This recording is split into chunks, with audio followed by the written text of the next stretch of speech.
What's up mga kanegosyo, magandang araw. Meron nga akong bibigyan ng libreng linis ngayon.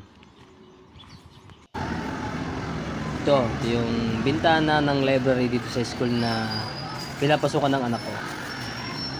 Lagi ako dito nakatambay kapag naghihintay ako, kaya lilinisin ko na. Dahil ako naman ang nakatambay, hindi ako nga maglilinis.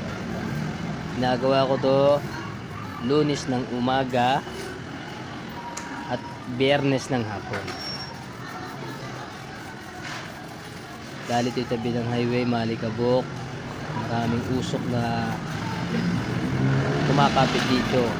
Kaya kailangan alisin muna yung alikabok bago lagyan ng sabon, dahil pagka hindi mo ginawa yan, pag binasa mo yan, para ka nagpapahid ng putik dyan. Kaya dapat tanggalin ang alikabok.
Ayan, tapos na. Napakabilis.